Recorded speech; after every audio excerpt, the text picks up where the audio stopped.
어떤 미국 사람이 충청도에 가가지고 이발을 하려고 이발소에 들어갔더니 사장님이 반갑게 인사를 하더래요.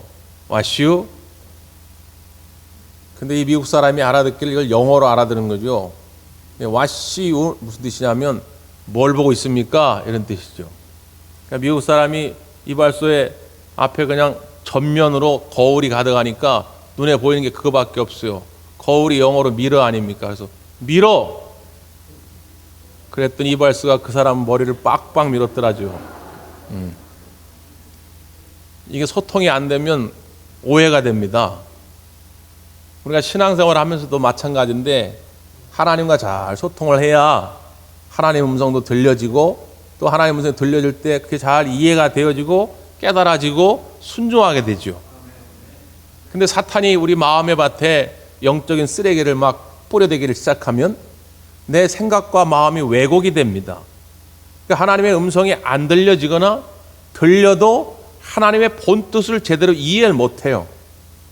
사람과 사람 사이에도 마음이 삐뚤어져 있으면 상대방은 전혀 그런 의도로 말한 게 아닌데 괜히 그 말 때문에 상처를 받아요. 직간인 게 뭔데 나한테 그런 말을 해. 나중에 알고 보면 전혀 그런 의도가 아닌데 나 스스로가 오해를 하게 되죠. 그래서 내 마음을 정결하게 하는 것이 매우 중요합니다. 그래서 우리가 영적 버리스타 이 시리즈 말씀을 살펴보고 있잖아요. 첫 번째, 절망을 버리고 소망으로 살아가자 그랬습니다. 두 번째, 의심을 버리고 믿음으로 살아가자. 세 번째, 불안을 버리고 평안으로 살아가자. 처음 듣는 표정들이신데 우리가 지난 몇 주간 동안 해온 말씀이죠. 오늘 네 번째 시간입니다. 한번 따라서 해보실까요? 교만을 버리고 겸손으로. 사탄이 우리에게 교만을 심어놓으면 우리 마음이 왜곡됩니다. 얼마 전 경찰청에서 발표하기를 지난 한 해 2020년 동안 2020년도에 한 해 동안에 보이스피싱으로 당한 피해 금액이 7천억이랍니다. 통계를 2006년부터 냈는데 2006년부터 작년까지 보이스피싱 피해 금액이 3조 9천억에 달합니다. 이게 어마어마한 금액이죠. 다른 사람 이야기도 아니고 그냥 우리 주변에서 일어나는 일들입니다. 왜 그렇게 당할까? 왜 이렇게 어리숙하게 당할까? 이런 생각을 갖지만 거기는 뭐 의사, 변호사, 전문직도 있고요. 뭐 똑똑하고 잘나고 돈 많은 사람 다 걸려듭니다. 그 이유가 있죠. 대부분 검찰청을 사칭하거나 금융감독원을 사칭하는데 그러기 전에 그들이 하는 일이 있습니다. 문자 같은 거 보면요. 고객님, 이번 이벤트에 당첨되셨습니다. 이리로 들어오시면 무료로 뭘 드립니다. 아니면 고객님, 주문하신 택배가 발송됐습니다. 뭐 이런 문자가 와요. 그럼 이제 궁금하잖아요. 그걸 탁 누릅니다. 누르는 순간 그들이 심어놓은 악성 코드가 내 스마트폰에 뿌려지게 되고 이제는 내 스마트폰은 내가 할 수 있는 것이 아니라 그들 마음대로 움직입니다. 소위 말하는 좀비폰이 돼요. 그래가지고 이제 그들의 전화를 받은 다음에 궁금하잖아요. 검색해가지고 검찰청 누구누구 검사라고 했으니까 검색해서 거기다 전화를 겁니다. 그럼 진짜 이제 그 검사가 받아요. 금융감독원 검색해서 전화하면 진짜 그 사람이 받아요. 그 다 누구냐? 그 보이스피싱 범죄 일당들입니다. 어디다 전화를 걸더니 이제 그리로 가게 그 악성 코드가 뿌려지게 된 것이죠.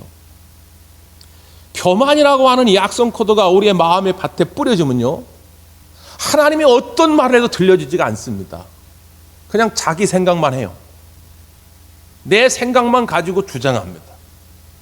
오늘 본문에 보니까 이스라엘 백성들 마음속에 교만의 씨가 뿌려졌을 때 어떻게 그들이 말을 하기를 시작하냐면요.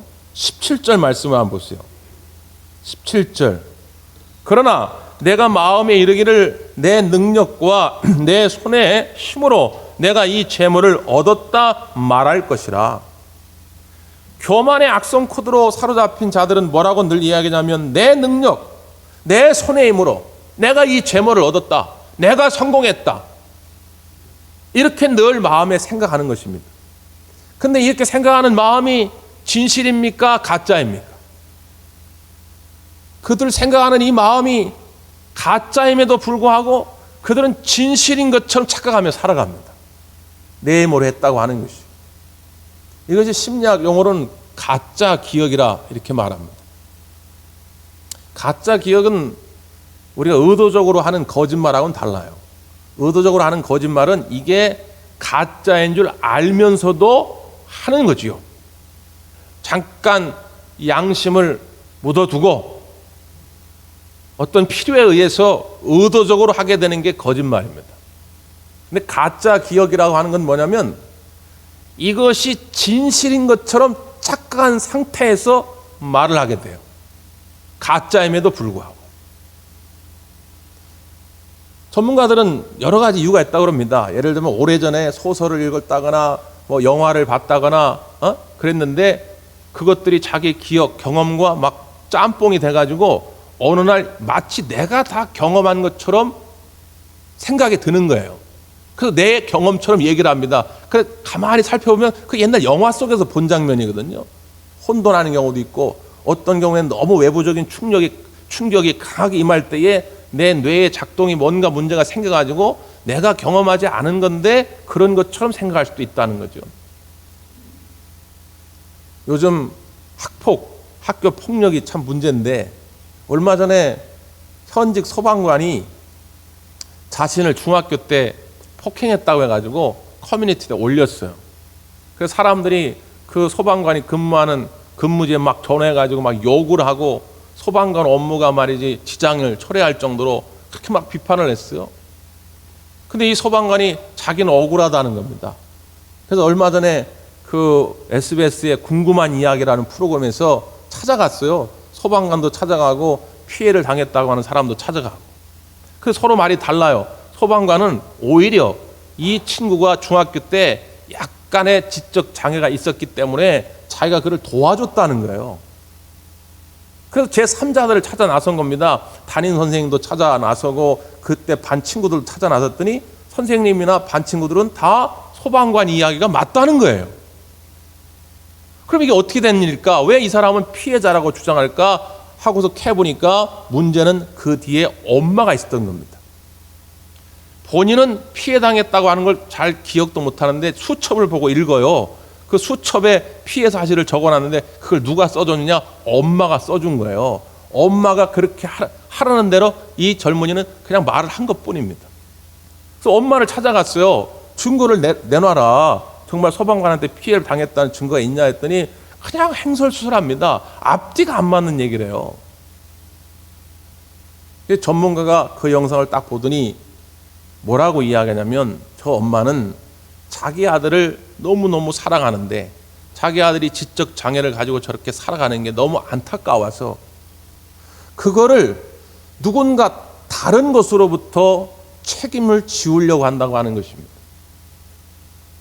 자기가 문제가 있는 것이 아니라 아들이 문제가 있는 것이 아니라 누군가 외부적으로부터 어떤 공격이 있었기 때문에 우리 아들이나 나나 이런 비참한 삶을 살겠다고 하는 책임을 전가하고자 하는 그 마음이 발동했다는 거예요. 그러니까 이 엄마는 실제 그런 일이 없었는데 선생님이나 그 소방관이나 친구들이 다 짜고 자기 아들을 괴롭혔다고 믿고 있는 거예요. 이 가짜 기억 속에 사로잡혀 있는 것이죠. 이러면 본인도 피곤하지만 주변 사람도 피곤하죠. 신앙생활도 똑같습니다.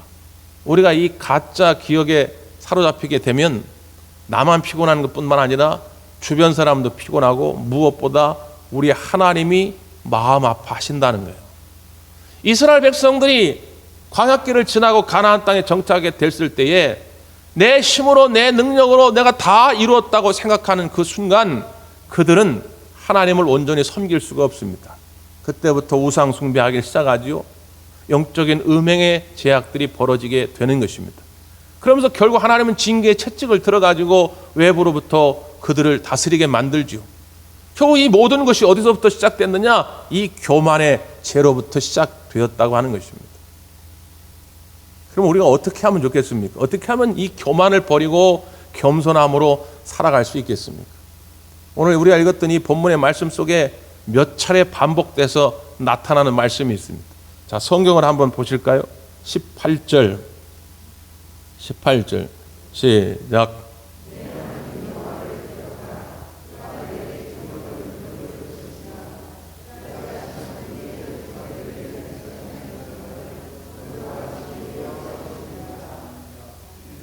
내 하나님 여호와를 기억하라는 것입니다. 그가 내게 재물 얻을 능력을 주셨습니다. 이게 진짜 기억이에요. 아까 앞에 17절 말씀은 가짜 기억입니다. 실제 그렇지가 않아요. 근데 진짜처럼 믿게 만들어요, 사탄이 말이죠. 교만을 버려버리려면 그 하나님의 은혜를 기억할 수 있어야 합니다. 모세는요, 가나안 땅에 목전을 두고 오늘 이스라엘 백성들에 간곡하게 호소하는 것입니다. 너희들이 이것을 기억해야 한다. 그래서 구체적으로 설명해요. 14절 15절 한번 읽어보죠. 시작.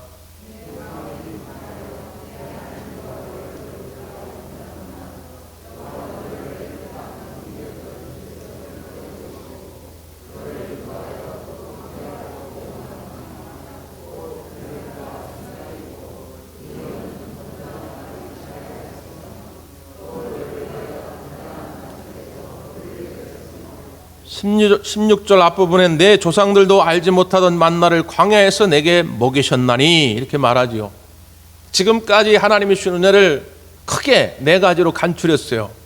첫째는요, 출애굽을 시키셨다는 거죠. 둘째는요, 간조한 땅 광야길을 걷게 하셨다는 겁니다. 낮에는 구름 기둥으로, 밤에는 불 기둥으로 인도하셨다는 거죠.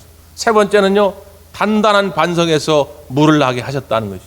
네 번째는요, 하늘에서 만나를 내려서 먹이셨다는 것입니다. 이걸 잊지 말라는 거예요. 이 하나님의 은혜를 기억하라는 것입니다.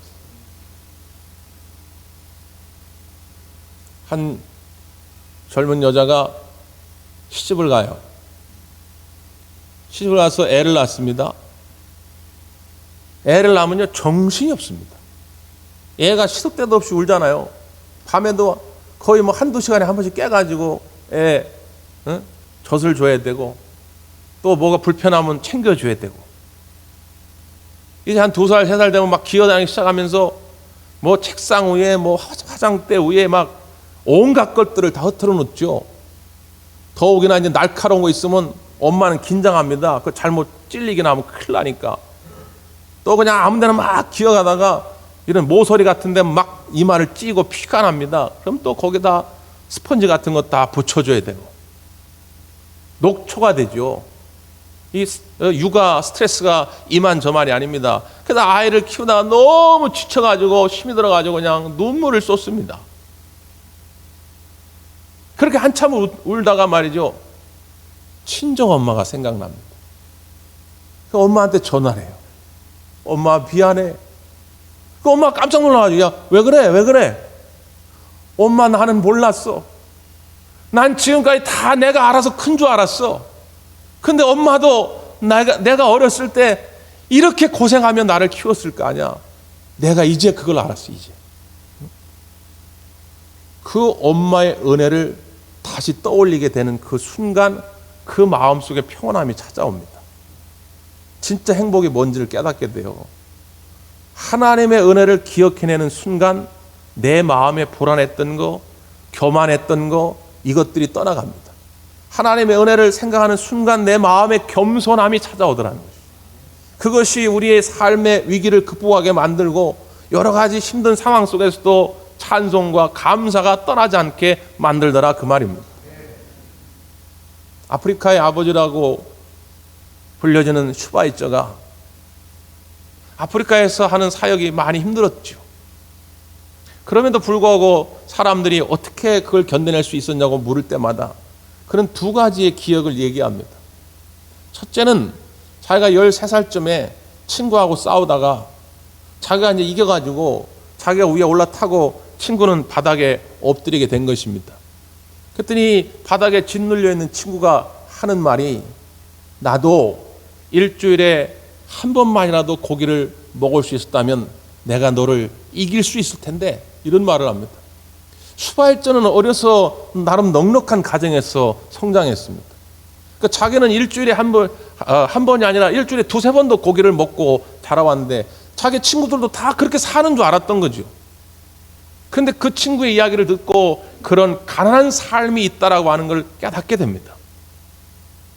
또 한 가지의 기억을 얘기합니다. 어느 날 길을 가는데 백인 백작 부인의 동상인데 흑인이 그 밑에 주저앉아 그 동상의 다리를 닦고 있습니다. 그때만 해도 흑인은 사람 대접을 못 받던 그런 시기죠. 그때 하나님이 슈바에처 마음속에 주셨던 마음입니다. 하나님, 저 사람들을 위해서 나보러 살라고 하시는군요. 강렬한 마음의 도전을 받습니다. 그리고 짐을 싸고 그 흑인들을 섬기러 아프리카로 달려가게 된 것이죠. 그때 하나님이 주신 그 음성, 그 기억을 평생 잊을 수가 없었던 것입니다.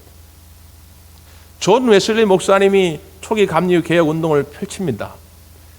교단의 운동, 기독교 운동뿐만 아니라 이 감리교 운동은 영국 사회 전반을 바꿔놓습니다.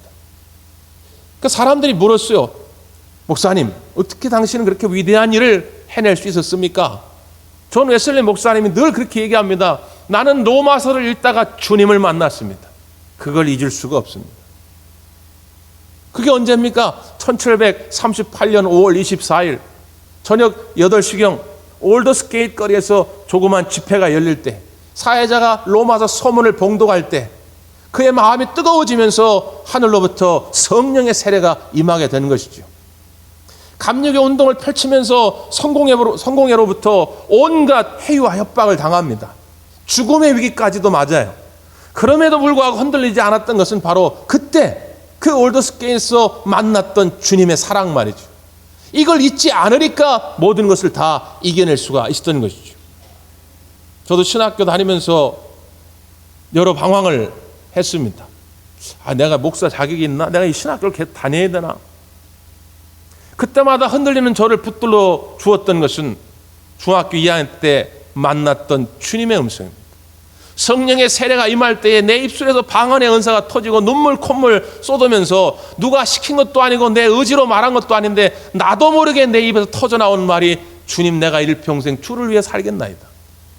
이 하나님 앞에 드린 약속을 잊을 수가 없어요. 하나님이 내게 주신 그 첫사랑을 잊을 수가 없습니다. 그걸 기억할 때마다 다시 일어서고 새 힘을 얻게 되는 것이죠. 여러분, 그 하나님의 은혜를 잊어버린 순간 우리의 신앙은 내리막으로 갑니다. 별로 재미가 없어요. 감사가 없습니다. 그러나 하나님의 은혜를 기억해내는 순간, 겸손함이 여러분 마음에 가득해지는 순간 다시 신앙의 신비가, 신앙의 능력이 살아나게 될 줄 믿습니다. 하나님을 기억하라는 것입니다. 기억하라. 왜 하나님은 그토록 우리에게 겸손의 성품을 갖게 하시려고 할까요? 자, 16절 말씀을 한 번 더 읽습니다. 16절 시작.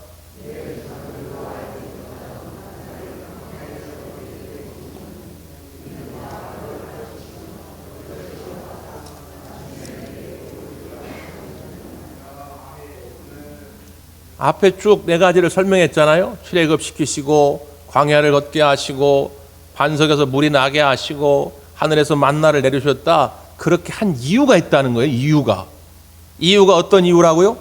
너를 낮추시고 너를 시험하기 위함이다.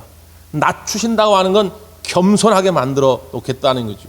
시험한다는 것은 마귀가 멸망으로 이끌어가는 그런 시험이 아닙니다. 영어 성경에는 테스트라 이렇게 번역이 되어 있는데 쉽게 말하면 트레이닝이죠. 훈련. 너를 겸손하게 만들고 너를 훈련시키기 위해서 출애굽시키고 광야길 걷게 하시고 만나와 메추라기를 주시고 반석에서 물을 내리셨다는 거예요. 이게 무슨 의미입니까? 예를 들면 이스라엘 백성들이 400년이 넘게 애굽에서 종살이를 하니까 너무 고단하잖아요. 그러니까 이제 모세가 백성들에게 야, 몇 월 며칠 몇 시 그날이 디데이다. 다 도끼 한 잔씩 들고 나와. 그래서 도끼 한 잔씩 들고 우 해가지고 애굽의 바로 왕 앞에 가가지고 그냥 싸우려고 했다면 애굽의 정예 부대에게 아마 몰살당했을 겁니다. 만약에 그래서 혹 이겼더라면 그들은 가나안에 가서도 자기들이 도끼로 싸워서 이겼다고 생각했겠죠. 그럼 하나님과의 교제는 끝납니다. 하나님은 그걸 원치 않으셨다는 거예요. 광야길에 만약에 막 씨를 뿌려가지고 거기서 수확을 얻어가지고 그 수확물을 먹었더라면 자기들의 힘과 능력으로 됐다고 생각했을 거 아닙니까? 그러면 하나님과의 교제는 끝나는 겁니다. 그러니까 하나님은 그걸 원치 않았다는 거예요. 이스라엘 백성을 사랑하기 때문에 이스라엘 백성을 영원토록 함께하고 싶었기 때문에 그들을 겸손하게 만들기 위해서 하나님의 손으로 출애굽을 시켰다는 거예요. 하나님의 손으로 홍해를 건너게 하시고 하나님의 손으로 반석에서 물이 나게 하시고 하나님의 손으로 하늘에서 만나를 내려주셨다는 것입니다. 그래서 겸손한 마음으로 그 하나님의 은혜를 잊지 않고 끝까지 하나님을 찾도록 하나님은 그게 너무 원하셨거든요. 하나님은 하나님의 자녀들이 늘 주여 주여 주여 나는 주님만 사랑하고 난 주님만 의지합니다. 주님께 나오기로 원하셨기 때문에 그들을 그렇게 훈련시켰다는 겁니다. 궁극적인 목적이 어디에 있어요? 마침내 복을 주시기 위함이라. 그렇게 겸손해야 그렇게 훈련시켜야 마침내 하나님의 복이 그들 가운데 임한다고 하는 것입니다. 바꿔 말하면 교만하면 복은 떠나게 돼 있습니다. 기독교 신학의 기초를 둔 학자가 어거스틴입니다. 5세기경 어거스틴이 기독교 신학의 기초를 놓게 되는데 많은 제자들이 물었어요. 선생님, 신앙생활의 첫 번째 으뜸은 뭡니까? 그러면 그는 10번 물으면 10번, 100번 물으면 100번 늘 한결같이 얘기합니다. 첫째는 겸손이다. 둘째는 뭡니까? 둘째도 겸손이다. 셋째는 뭡니까? 셋째도 겸손입니다. 왜 그렇습니까? 그때 이런 말을 합니다. 천사가 마귀가 된 것은 교만 때문이고 인간이 천사가 될 수 있는 것은 겸손합니다. 다시 말하면 우리가 무엇이든 간에 겸손의 주머니, 겸손의 보따리에 담아야 그게 천사처럼 하나님께 영광 돌리는 삶을 살게 된다는 것이죠. 돈이 많이 벌려지기를 원한다? 저도 자나깨나 우리 대관 가족들이 부유한 삶을 살기를 위해 기도하는 그런 종입니다. 근데 만약에 내가 돈을 많이 벌었다, 이게 겸손의 주머니에 담겨지면 그게 진짜 복입니다. 근데 이게 교만의 주머니에 담겨지면 그때부터 그게 화가 됩니다.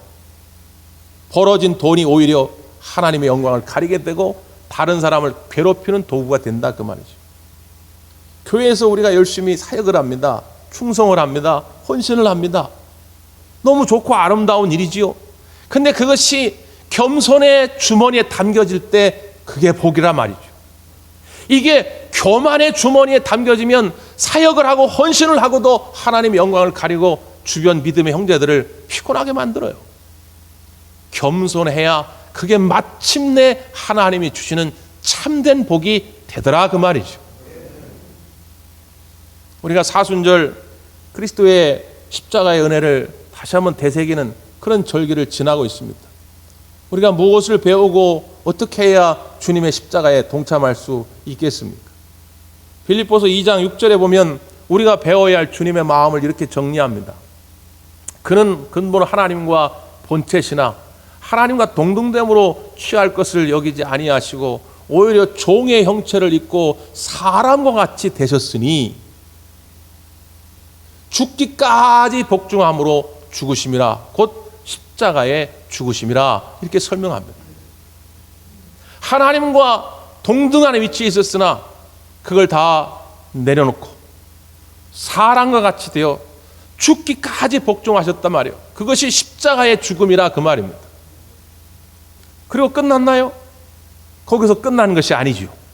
그 다음 9절 이하의 말씀을 이렇게 소개합니다. 이러므로 하나님이 그를 지극히 높여 모든 이름 위에 뛰어난 이름을 주사 하늘에 있는 자들과 땅에 있는 자들과 땅 아래에 있는 자들로 모든 무릎을 예수의 이름에 꿇게 하시고 모든 입으로 예수 그리스도를 주라 시인하여 하나님 아버지께 영광을 돌리게 하셨느니라. 그는 죽기까지 복종하시고 겸손함으로 십자가에 죽으셨으나 하나님이 친히 그를 높이셔서 많은 사람들에게 주가 되게 하시고 영광을 받게 하셨다고 하는 것이죠. 하나님이 높이셔야 진짜 복입니다. 나는 겸손히 하나님을 섬기고 나는 겸손히 사람들을 섬기지만 때가 되면 하나님이 높여주실 것입니다. 베드로전서 5장의 말씀도 그 말씀입니다. 능하신 하나님의 손 아래에서 겸손하라. 그리하면 너희를 높이시리라. 베드로 전후서는 환난과 핍박 속에 있는 성도들에게 보내진 편지거든요. 너무 힘이 들거든요. 그러니까 나라도 살아야 되겠거든요. 어떻게든 나는 다른 사람과 싸워 이겨야 되겠거든요. 그런데 그건 세상의 법칙일 뿐이고 하나님 나라의 원칙은 뭐냐? 전능하신 하나님 손 안에서 오히려 겸손하라는 거예요. 더 낮아지라는 것입니다. 그러면 하나님이 높여주시고 승리하게 해주신다고 하는 것이죠. 이게 하나님 나라의 원칙입니다. 여러분, 교만은 버리고 겸손함으로 하나님께도 영광 돌리고 여러분의 삶도 복이 되기를 간절히 바랍니다. 기도하겠습니다.